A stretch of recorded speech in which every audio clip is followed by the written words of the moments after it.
Have you ever heard people talking about the youth of today, or this generation doesn't know how easy they have it? I'm sure you have.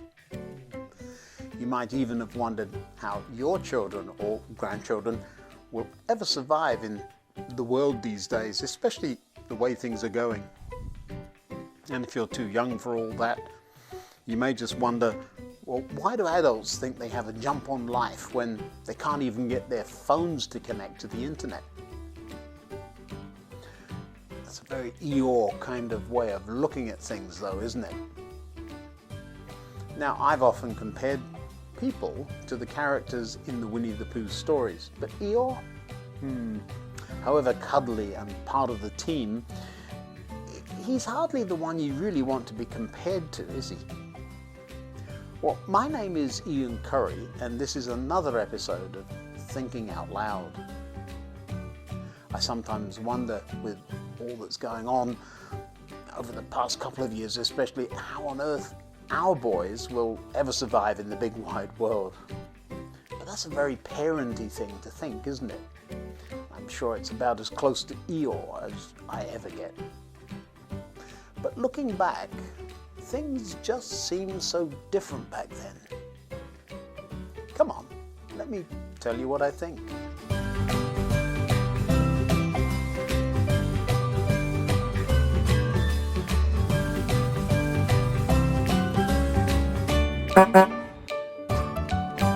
How far back can you remember? I can recall things that happened when I must have been just a toddler, but there are lots of big gaps, of course. One or two special things I do remember. I remember riding on the handlebar seat of my dad's bike all the way down the hill from one railway station to the other. See, our town had 2 railway stations. And I remember being held up to look over the side of the railway bridge to see the mainline steam trains fly past, screeching their whistle at me as I waved frantically at the driver down below. I also remember long ago, when I was a small boy, staying with my grandparents for a weekend. I must have been 5, maybe 6, but not much older. Nana London used to spoil me. I'm sure I was her favourite. I was the very first grandchild, and somehow, whenever I visited, there were new toys. Cars initially, and then trains. All sorts of other things too, though. And this particular weekend, there was a long box with a bow and arrow in it. Just one arrow, but it flew far and very well. I was thrilled. I'd never seen one before in real life, let alone owned one. And most of the rest of the day I spent playing outside with my very own bow and arrow. I was on my own, and outside was huge and overgrown.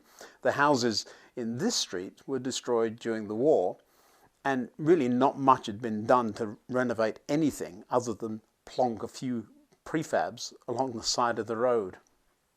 Now, these were houses made of asbestos and really badly made and needed replacing. But there was an old abandoned bomb shelter out there where once a house had been before it was hit by a bomb. These were called Anderson shelters. What fun! I could explore the bombed out foundations and peep into the past. These days I realize that the horrors of the war were not all that long past when I was a boy, and certainly my parents and grandparents had plenty of dark memories of those times. When they said, "Oh, the youth of today," I'm sure it would have had some of those memories tied up in their thoughts. But wondering about the next generation and how they will survive in such a world is nothing new at all. I'm sure every adult through history has wondered about the future of their offspring. My grandmother was a very positive person and always seemed to be full of fun, but not all the people in her street were quite so happy. Now, one afternoon during that weekend, while playing with my bow and arrow, I accidentally shot the arrow over the neighbour's fence. Now, I gingerly went up to the door and knocked before politely asking, "Please, ma'am, can I have my arrow back?" And I got a very grumpy response and was told to clear off out of it and don't come back. And after retrieving the arrow, I ran to tell Nana, and she said, "Oh, don't worry about her. Some people are never happy unless they have something to moan about." That must have been a thing back then, because I remember my mum saying something very similar when we were being whiny on rainy Saturdays as children. "You need to find something to do before I give you something to do. You seem to never be happy unless you're moaning or complaining." And usually that did the trick, and we scurried off to avoid whatever task it was that would be found. As well as wondering how the youth of today will survive, I sometimes wonder when that idea started. Was this just a product of hard times during the war era, especially in London, or have people always felt that way about that next generation? This week I came across something Jesus said 2,000 years ago. It's right along these lines too. To what can I compare this generation? It is like children playing a game in the public square. They complain to their friends. "We played wedding songs and you didn't dance. So we played funeral songs and you didn't mourn." In other words, no matter what you do, you can't please some people. The verse seemed to say, "We played happy music and you wanted to be sad. So we played sad music and then you wanted to be happy." It's that kind of thought. Some things just don't change, do they? Now, in this passage, Jesus goes on to talk about his cousin, John the Baptist, and he compares John to himself. Apparently, John was more a serious kind of person than Jesus, and people seem to take issue with that. For John didn't spend his time eating and drinking, and you say he's possessed by a demon. In other words, John was being criticized for not slowing down to eat or something. Now, some people will find something to criticize you about, no matter what you do or how you do it. Jesus goes on to talk about himself being very different to John, and yet still getting criticized. The Son of Man, on the other hand, feasts and drinks, and you say he's a glutton and a drunkard, and a friend of tax collectors and other sinners. I can hear Jesus thinking what my grandmother said all those years ago. Some people are never happy unless they have something to moan about. But there's a funny little phrase right at the end of this verse there. But wisdom is shown to be right by its results.